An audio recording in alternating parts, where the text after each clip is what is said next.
Greetings, good people. Welcome to Who Knows It's Just Life, the podcast. I'm your host, Kyle. Thank you for fitting me into your day today. For today's episode, I'm going to talk about cancellation. Christopher Columbus and Dave Chappelle.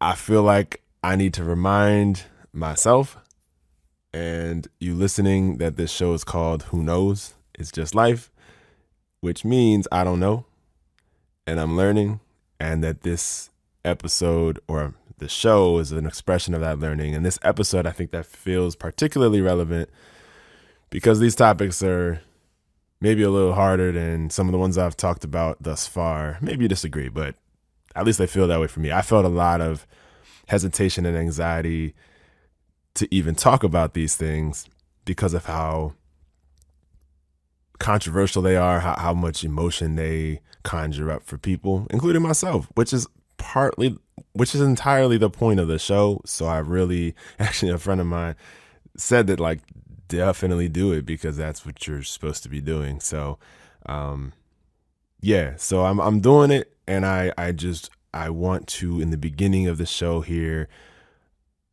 just say that I will probably say something that I disagree with later. I will probably say something that you disagree with now and may continue to disagree with. And I think that disagreement's okay. And I'm offering this show as a place to have those disagreements and allow them to be present. And also to just acknowledge that disagreements is where growth can happen. And oftentimes I'm the one growing. So just a quick reminder on that note. I also want to touch on a number of updates that have happened over the last month. I know the last episode was released at the end of September, and at the beginning of that episode, I did do some updates, but I definitely missed out on a few. And I think I said that I probably missed some updates, and I did. So I want to touch on a couple of topics that came up in September that I forgot to mention at the beginning of that episode. I was really eager to get into the content with my grandparents. So one of the first ones was that in mid-September, I saw something on Instagram that rain fell on Greenland's ice sheet for the first time since humans have been monitoring that ice sheet. And I don't know why, but, climate change is a thing, right? Global warming is happening. There's reminders every day, basically. But that one for me was just like, damn, that just sounds horribly terrible. And I don't know why that one hit me so hard, but it just did. It just feels wrong that took place, And I guess that's also related to another climate-related issue, which is the earthquake that happened in Haiti back in August, actually. But that it happened in August, and I didn't mention it, then either. But that's been something on my mind. But what really came out and really hit me in September was the footage of I don't remember what agency they were, but some border patrol people on horseback with whips and stuff, like literally trying to, what it looks like is corral Haitian refugees in Texas. I believe it was in Texas and maybe other places, but that went viral. At least that went throughout my Instagram feed, and I was pissed for at least a day, multiple days actually, after seeing that footage, because I kept seeing it too. So I don't know. We have two examples of climate change, and again, they happen all the time, but these ones just happen to come across me and hit me in a certain way. One involves 0 people, just rain falling on what's supposed to be an ice sheet.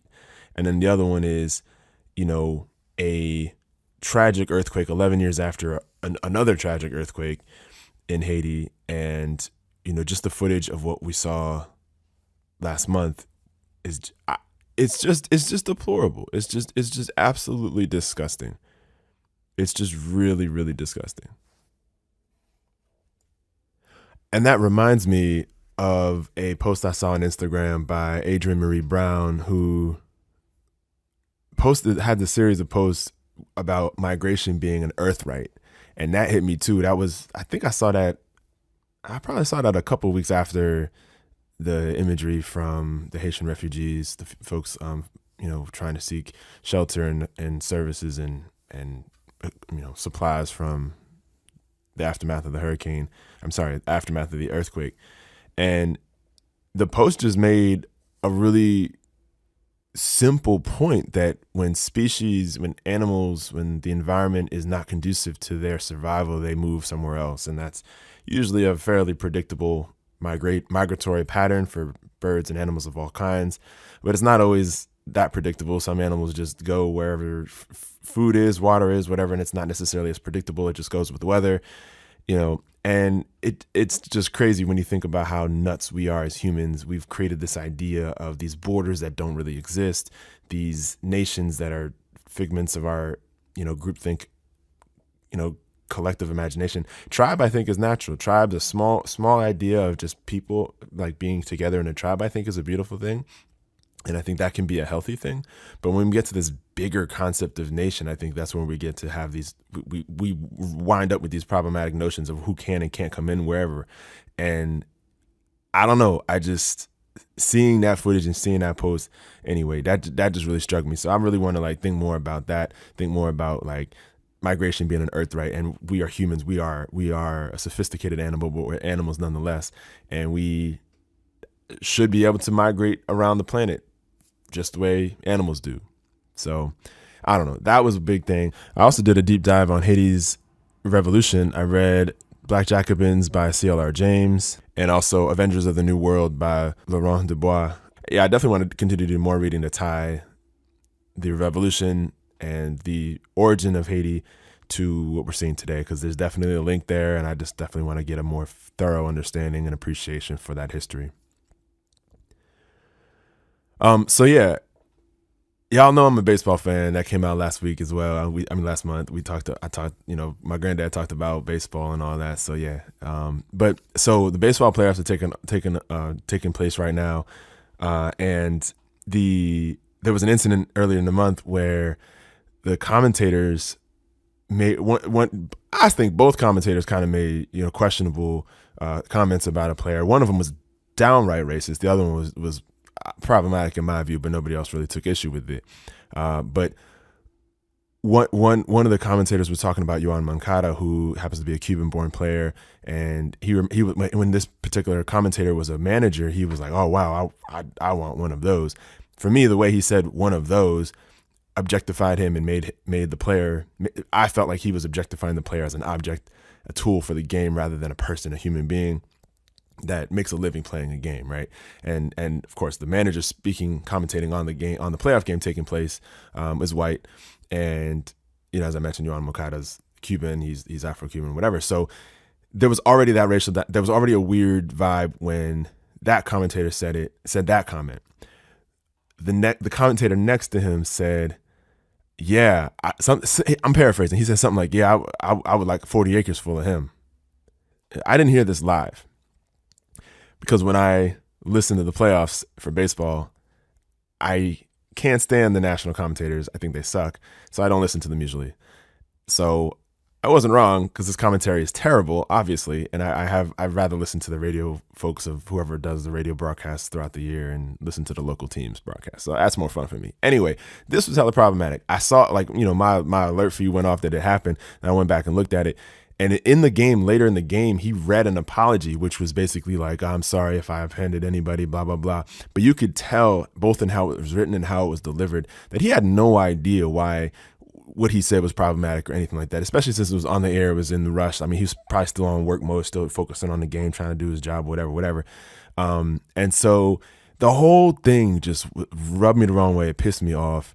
And by the way, the man who made the 40 acres comments, like 80 something years old. He's old as crap. Like, and nothing against age, but like baseball has a problem with its survival. It needs to cater to the young audience. Like, they got so much young talent. Fernando Tatis Jr., they have so many 22, 21-year-olds, and they have flair. Bat flipping and chains and just all this kind of stuff. And MLB is embracing that a little bit more, which says a bit. I mean, there's this whole rules of baseball and all that nonsense. I've mentioned that before. So they're trying to embrace the young culture. But I mean, I'm looking at it like, why don't we have young people commentating on the game? Because this old fool literally, I don't know, that just alienates people. Like, it was. I was so pissed that day. I was so pissed when I saw that and looked back at that. And again, like baseball, I think that game was being aired on MLB Network, so that's the league's own network. And as far as I know, I looked it up before coming on here. I don't think he was fired.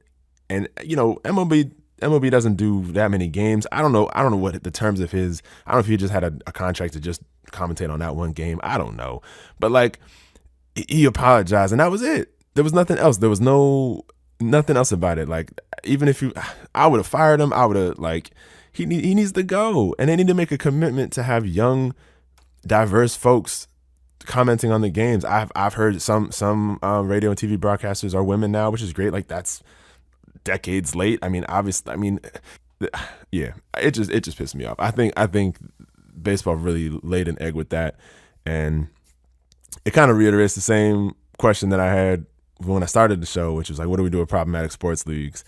Because that stuff just pisses me off. It really does, and I hate it. But I also just love the sport, and I still struggle with that. But anyway, a couple other quick updates. The Nimbru Cultural Center at the University of Maryland celebrated its 50th anniversary towards the end of October, which was a beautiful, beautiful thing. I attended it virtually, and I'm really appreciative of the opportunity to witness that. And for those who don't know, I mean, Nimbru stands for Freedom House. It's kind of it's a combination of Swahili words, I believe, that means Freedom House.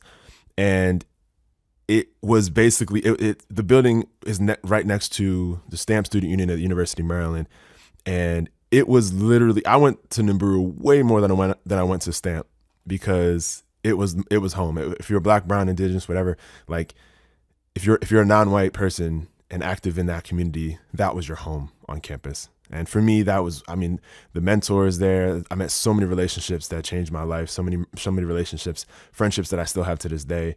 From Nimbru. So to be able to acknowledge their 50th anniversary was awesome. And they had footage of James Otis Williams, who was one of the I don't think he was the first director, but he was one of the longest tenured directors.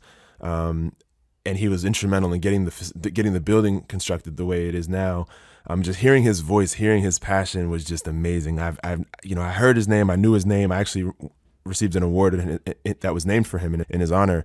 So I knew of his legacy, but hearing his voice was just so powerful and so amazing to just be a part of and to bear witness to. So I really appreciate that. And I want to shout out Nimbru Cultural Center at the University of Maryland for just being what it's been in my life. And hopefully it'll continue, everybody's saying 50 more years of good work for the Black community at the University of Maryland. So shout out to Dr. Ziegler and Carswell and the rest for doing what they do over there. Okay. Another update. Jazz Lewis, who I interviewed back at the end of last year, is running for Congress. So I'll probably have more about that later. But I just saw he announced that he's running for Congress, which is super dope. I'm really proud of him and happy for him. And I really, really hope that he gets in there. That would be amazing. Also, I mentioned Philly. We did end up doing Philly. Philly was dope. It was an amazing trip. As I alluded to last episode, we did the Spartan race again. My boy did the kids race, which was cool. He did the mile thing. Me and Nick did the stadium race again, which was cool. I actually did the spear toss this time, so I didn't have to do any burpees, which is dope. I really wasn't thinking I was going to do it. I saw like a 2-minute YouTube video on with some tips on how to do it, and I was like, I don't know if this will help. It helped, and I did it, and I'm very happy I was able to do that. Linked up with my cousin, who is super amazing. I don't know that I've ever met her, definitely not in my adult life. Maybe I was 5 when I may have met her. I don't know. She's my dad's age, a little younger than my dad. And she has so much history, so much empowering wisdom and history about our own personal family history, but also just a historian and a writer and a liberator of minds and people up in Philly. So it was just amazing to meet her and her partner. And I'll probably share more about that later if I have the opportunity. And I would love to have her on if there's an opportunity for that too. But yeah, so that whole trip was dope. It was fire. I linked up with some friends up there and everything. So yeah. Much love to everybody who was involved with the Philly trip and all that. So yeah, so all right, so that's it for updates. That was a long list of updates. But yeah, I definitely forgot some from the last month. So anyway, the topics I wanted to get in today is cancellation. And I'll start with Columbus Day because it's been bothering me for ever since I knew about Columbus and learned the history. The day has always pissed me off, right? So I've always wanted Columbus Day to go away. I've always wanted I thought it should be exchanged for Democracy Day or something, like kill Columbus Day, completely get rid of it, and we get the first Tuesday of November off. I was about to say Thanksgiving. We get the first Tuesday in November off every year. Election or no election, doesn't matter. People shouldn't have to work on the voting day anyway. That's just dumb. So get your furniture sales first week in November. Let's just get rid of Columbus Day, period. I read Columbus's journals. I tried to finish Bartolome de las Casas, The Destruction of the Indies. I may have read 2 chapters and it was disgusting, so I stopped. I was just like, yeah, I'm good. I probably should actually finish it because, I should just bear through and read it. I've read a lot of difficult texts more recently, so I should probably just do that so I really have a fuller picture of all the terrible things that took place when that man got here. And so this year, it just became more of a national thing that Columbus Day is now Indigenous Peoples Day. And as much as I hate Columbus Day, this just didn't sit right with me. And I really struggled with it. I just felt like it, first of all, I felt like it was disingenuous to Native nations. I was like, would you say, oh, let's celebrate African cultures on the 20th of June? That's stupid. Like, African cultures are so diverse. Like, why? Like, if you really want to do justice by people's cultures, like, celebrate cultures on days that are relevant to the cultures, right? I mean, that just makes sense. So to try to do Indigenous Peoples Day, just one day is it just seems lame. And then to put it on the colonizer day, it's just like, no, to me, that's just in poor taste. I really hated the idea that it's just become Indigenous Peoples Day without context. I think I saw Biden's comments about it. He was like, oh, let's honor Indigenous people and with no substance. This is purely a name change. To me, it feels like PCing history, making history politically correct without the backstory. Like, nah, like part of me is like, everybody should read Bartolome de las Casas, and then then everybody be like, oh yeah, get rid of Columbus Day, cause like we get it. But like it happened, and no, I don't know. I just don't know that people really understand why it needed to happen, and doing it this way just doesn't move the needle for anybody. I mean, I shouldn't say that. It doesn't move the needle where it needs to be moved. I'll say it that way. So I was upset. I was definitely not liking the way that they did that. But I talked through it with a few friends and people, and I see that the day can be positive. Any day where we choose to take reverence and take a moment of reflection for history, for the land, for the people, that can be positive, right? So that's something that I am going to try to focus on in the coming years, because that's ultimately, it's an opportunity to do something positive, and I'm going to work on doing that. And I have to give a shout out to one of my friends who helped talk through this with me. Her and I worked together in the American Indian Student Union back in college, and so I reached out to her. We haven't even been in touch probably since, I don't know if we've been in touch much since college. So I appreciate her for even responding to me and having a conversation. And she spoke about using it as a day to do positive things both in the community with their family, stuff like that. So I appreciate that. In addition to that, like the conversation got into other things too. I mean, I feel like, so first of all, the Columbus Day thing was annoying. I saw that in Mexico, they took down a Columbus statue and replaced it with an indigenous woman. That I'm cool with. Like, we don't need to look at the guy all the damn time. That's fine. I don't know why this day feels different. Even like I saw on the calendar for November, the Friday after Thanksgiving is Native American Heritage Day or something like that. And November is Native American History Month. Why is it in November? I wonder.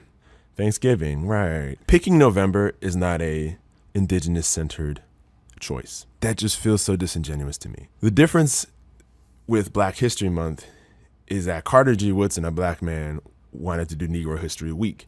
And he picked November, a second week in February because it coincided with the presumptive birthday of Frederick Douglass and the birthday of Abraham Lincoln. So Negro History Week was in February for that reason. And then it became Negro History Month, Black History Month. By the way, Carter G. Woodson never wanted Black History Month to be needed this long.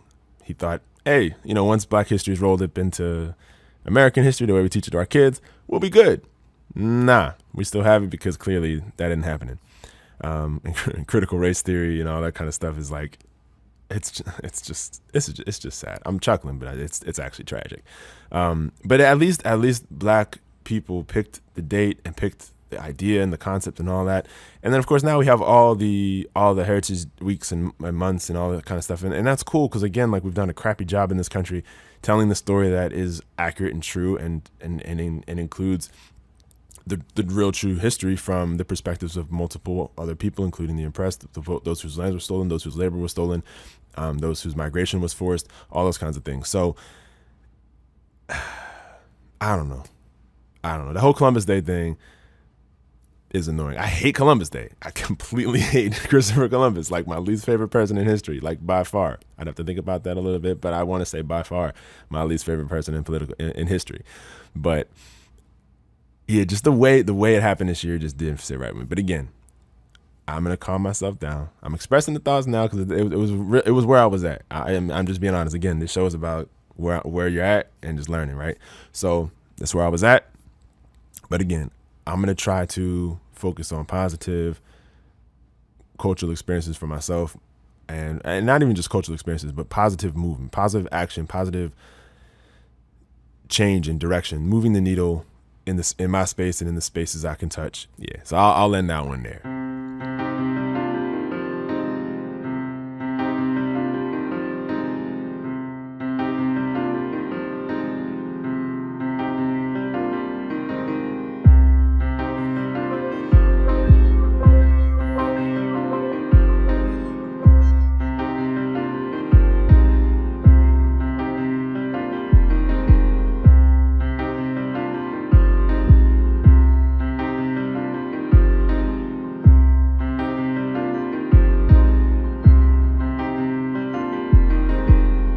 David Chappelle.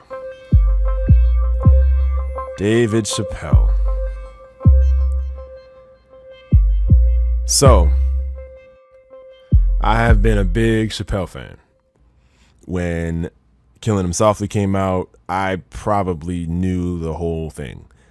And the Chappelle Show, I loved. I was a huge Chappelle fan. Not every and it was funny. I actually looked back at some old Chappelle Show episodes fairly recently in the last few years, and I realized that at least in the ones I happen to review, I don't know that I liked the entirety of any one episode because he's always pushing envelopes. He's always doing something uncomfortable. That's just what he does. However, I saw the genius in his work. I saw what he was doing. I saw the points he was trying to make. He made it uncomfortable. He made it funny. He usually made it funny. Sometimes it was just uncomfortable. But and as a comedian, like that's his job, right? That's what comedians do. Is they hold up an ugly mirror to us and force us to look at things, and they make us laugh when they're doing it. But that's just part of it. So with the special that just came out, I saw it, and I liked it the first time I saw it. Now, I was also, which is on brand for my relationship with Chappelle's content, I was uncomfortable, and frankly, I was disgusted at certain parts. And I'm not going to repeat them because I don't think they should be repeated, but some of the things he said about transgender and transsexual topics were downright just off, right? And I felt that when I watched it the first time. However, I formulated it in my mind so that I could still like the special. And I realized that that's because of my cishet perspective. I have privilege in that space, privilege in that context, in the sense that he and I are both cishet men. And I don't feel the weight and the pain and the harm of his words. So it's easier for me to see some of the points he was trying to make and accept those and let that justify the parts that made me very uncomfortable. But what I had to realize is what made me uncomfortable makes other people threatened.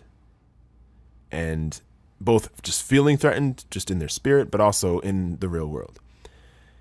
And that's something that I didn't, again, I the first time I watched it, I liked it. I did watch it again. And I watched it again after talking with people and after reading articles about why it was problematic. And when I watched it the second time, I could not enjoy the transgender portions of it nearly as much. There was a few parts that I still kind of understood where he was trying to go with, and I'll speak about that in a minute.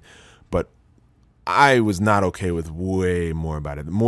It was so much more blatantly problematic than I acknowledged the first time I saw it. And to me, it was an important lesson and growth process for me in my understanding of privilege. And I think that's part of the struggle with everything that we're trying to do, that I'm trying to do, is getting people to think outside of their privilege.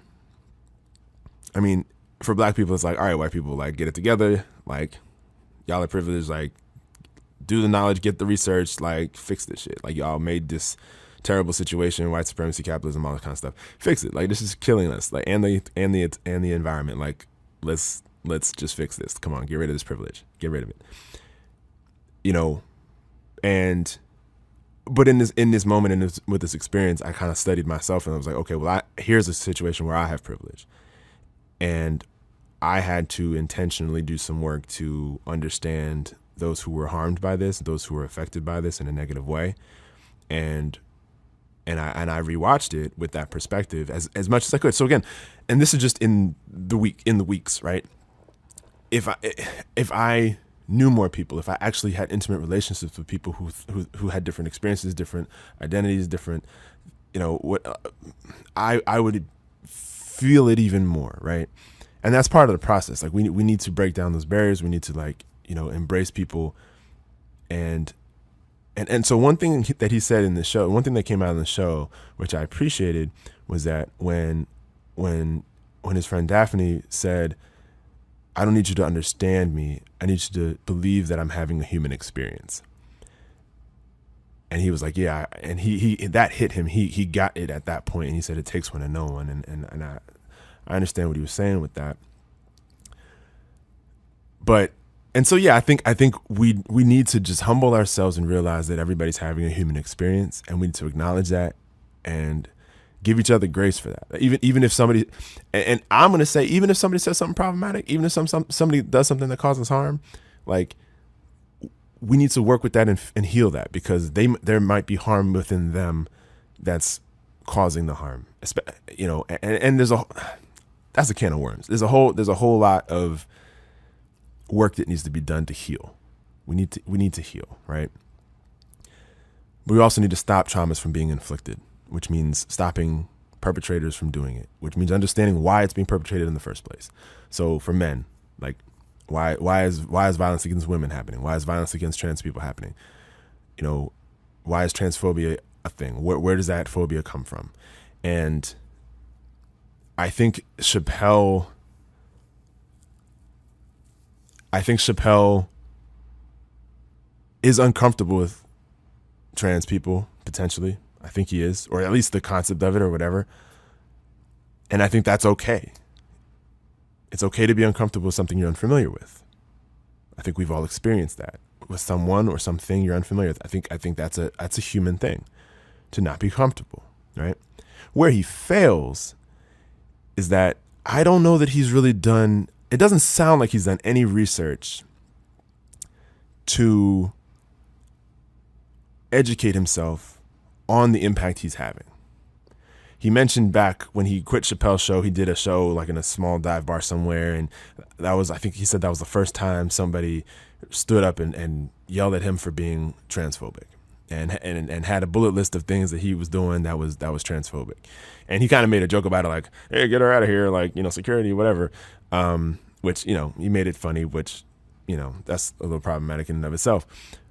And then an article came out and kind of got disseminated, and what he's trying to communicate is that without people watching his content, presumptively, an opinion of him being as being transphobic is disseminated widely, and it catches fire, and people just start to have this opinion about him without watching his material, without seeing him perform, and he feels misunderstood because his main issue, he says, is white people.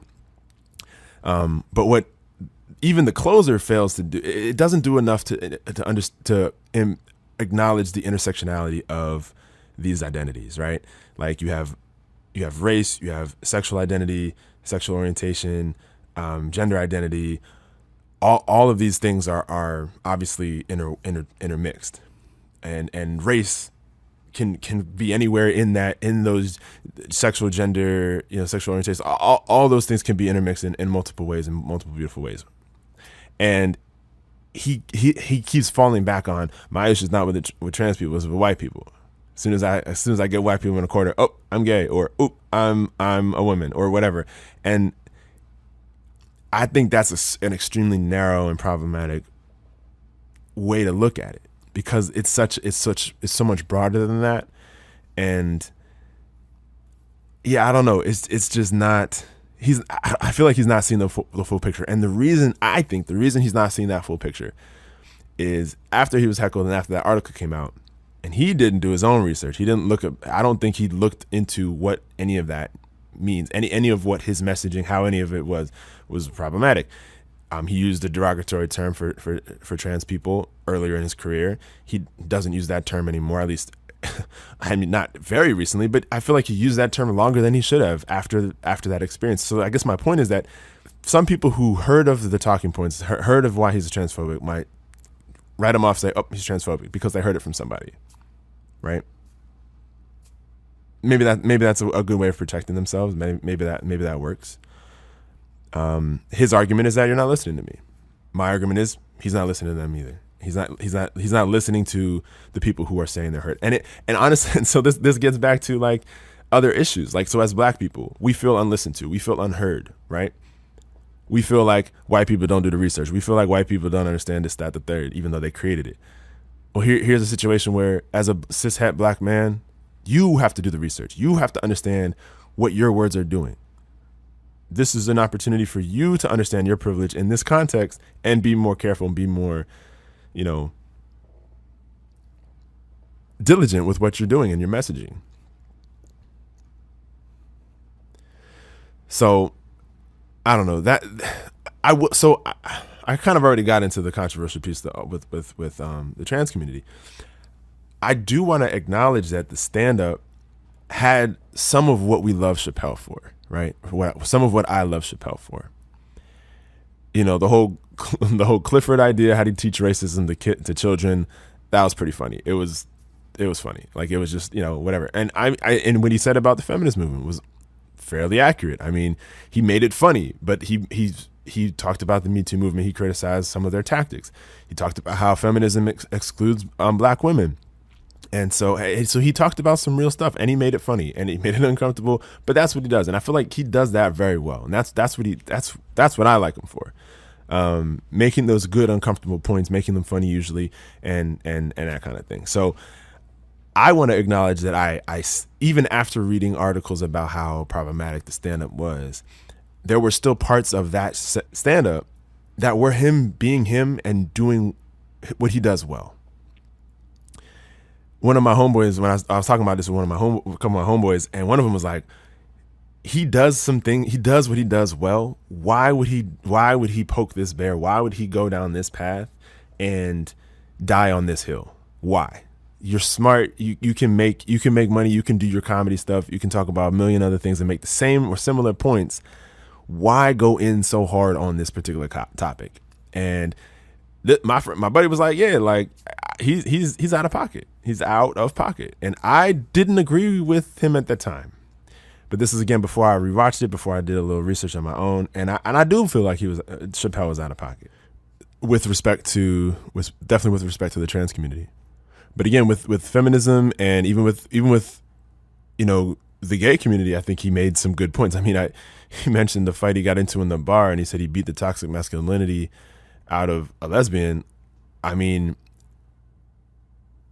that is uncomfortably funny, but you see the point he's making. Toxic masculinity is toxic, and it impacts us all, and it impacts those who have masculine energy and those who don't. Like, single mothers can instill toxic masculine traits in their own sons and their own daughters, and they can embody them themselves. So, he put that point he had that punchline in that story, which added comedic value. But it also made a striking point for me, and it's a point that I appreciate that he made it. Now, about canceling, I don't know that he should be canceled. I'm going to say what I think. I think people should be canceled when they are deliberately and habitually trying to hurt people. And some could argue that Chappelle falls into that category because he hasn't done any research. He's continuing to say things that are problematic and hurtful. And I think part of the issue is just that in making jokes about trans people and gay people in the way that he has, people who want to hate can take that and use that as fuel. And that's not okay. I also think, though, that the people who want to hate or have hate in their hearts and want to do violence already have that in them. And I don't think there's a long list of people waiting for Dave Chappelle's words for permission to act on that or to feel that way. I think he adds fuel to a fire, but I don't think he's necessarily starting it. There are other people who can look at what he's saying and say, oh, that's not cool, but I get what you're trying to say. I understand what you're trying to say. You just did it in a very tasteless way. And I'm not cool with it. So I guess the question becomes, is it worth killing the entire message for the parts that are problematic? And personally, I would like to keep the content that I like, personally. But I also would like to remove the content that is problematic and harmful, right? And I defer to those who are harmed in terms of identifying what that content is, and I would support that and respect that, and I would support getting rid of that content. So I don't know, and that's where my struggle is, because I see value in his work, parts of it, right? And I want to preserve that. I think that it's beneficial to us as a society to preserve some of what he's done. But yeah, again, I don't want to be harmful. So, and that, I don't know. That's just how I feel about. That's just where I'm at with the whole cancellation thing. Like can it be piecemeal? Can we curate the top? Can we just cut out the cancer without eliminating all of his work? Can we do that? I don't know.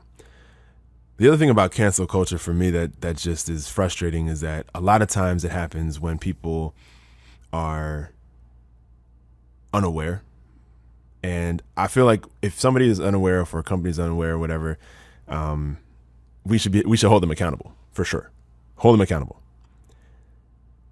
And give them an opportunity to become aware and become active and become agents for change and understand what they did understand the ramifications of what they did, understand the harm, understand why it was wrong, and move differently henceforth.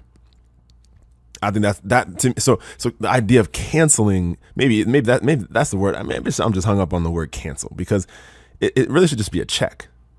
Like canceling. I mean, Chappelle mentioned, like, don't take a man's livelihood away, don't take a person's livelihood away, which I understand that to an extent. I mean, but I think of R. Kelly, and it's just like, no, everything about what he was doing was problematic and heinous and criminal, and criminal is not the word I want to use. It was predatory and intentional, and he knew it was wrong, and the people around him knew it was wrong, and it was so tied to his music and his craft that I can't separate the two there, right? And so canceling, I think, applies to R. Kelly, but I think that word is used for things that are just checks, check somebody, and if they double down, and if they don't correct the behavior, then cancellation maybe is another level, another echelon, of another tier of that check, where you actually do, seek to boycott or seek to hurt the pockets, or seek to stop, their ability to influence, right? Like, for example, J.K. Rowling, and that's another thing. I don't like that Chappelle considers himself a TERF. Like that's not okay. And I think J.K. Rowling's perspectives are problematic. And folks that I know are closer to that issue and closer to the J.K. Rowling's topic specifically than I am. That's what I've heard from some folks that I know about how problematic she's been for a long time. And so, that's something that, again, he did that I just disagree with. But yeah, it's tough. So a show like mine, right? I come to this show because I don't know, and I want to learn, and I'm putting myself out there, putting my ideas out there to be checked. And if you've heard the show when I've had guests on, I hopefully every time I have a guest on, I invite them to check me if I say something problematic, because I need to learn. I want to learn, and I don't mean to put the onus on my guests and listeners to teach me, but a check is okay. I'm sorry, not okay, but at the very least, check me and let me know that I've overstepped in some way, because that's how we learn, right? I have a kid, he's 8. If I don't check him, he won't learn. That's work I have to do just to maintain peace in my household, just in terms of, but I'm saying that a little facetiously, but in terms of molding a human being, human beings need to be checked. And there is some work on behalf of the community that's required to make that happen. And I know that folks don't want to be doing too much work, because we shouldn't have to. And I agree with you. I agree with us. We shouldn't have to. Black people shouldn't be doing all the heavy lifting for white people. Like, read your own damn history. Like, you know what I'm saying? All that. Yes. I don't know. It's a collective thing. It's a collective thing. I don't know. I want to get to a point where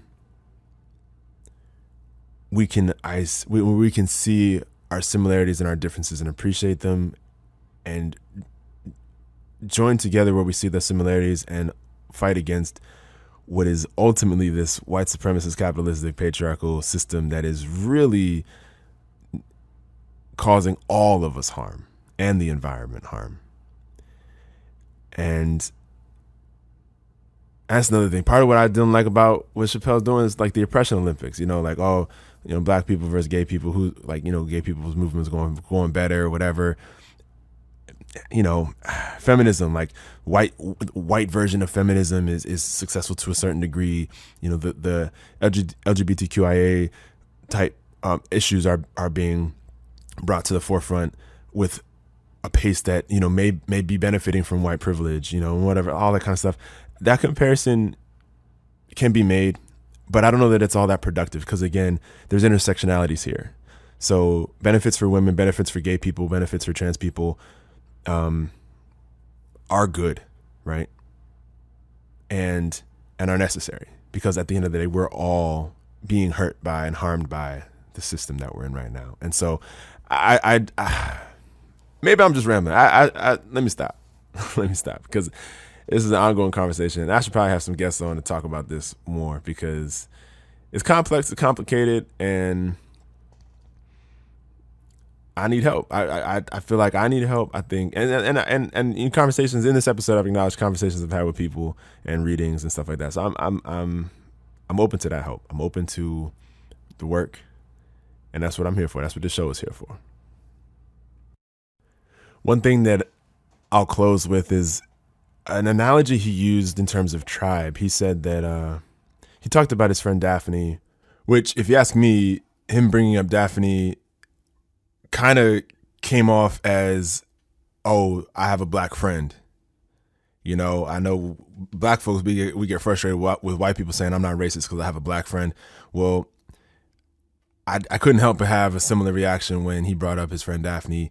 I mean, it's great that he formed this relationship with her, but his use of it in this stand-up feels, the whole thing felt like political. It felt, you know, like him trying to just make himself look better. And ultimately, this particular example has a lot to it, obviously.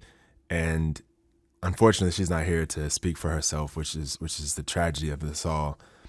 But I don't know, it kind of bugged me that he brought her up in this way, because it definitely kind of hit like, oh, my trans friend or whatever.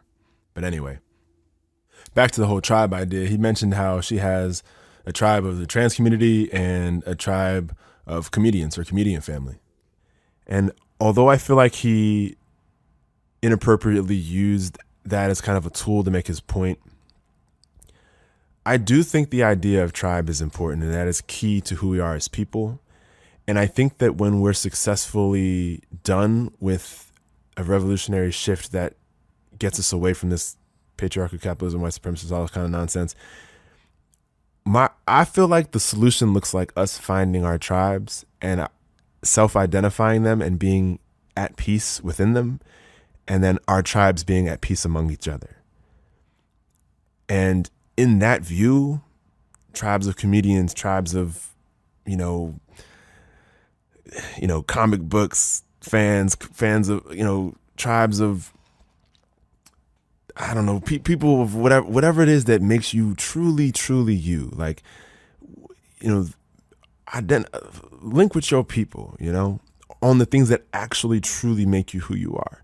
We are forced by the society to acknowledge and wear as badges certain identities because they're political statements. Being black is a political statement. Being gay is a political statement. Being a woman is a political statement. Being trans is a political statement. You know, these are identities that shouldn't define us the way they do, but they do because they're politicized. And I guess my frustration is that we are forced to wear these identities for survival, really, because we have to be aware of them to survive in this culture. So I guess the solution is, I'm getting back to that idea of a solution. It's where we are at peace and have the freedom to identify our tribes, self-identify, and be at peace with our full human selves, with the intersectionalities that we are. And I mean, I know we have a ton of work before we get there. That is for sure. But that's where I feel like we're headed. That's where I want to head. That's where I want to be. What do you think?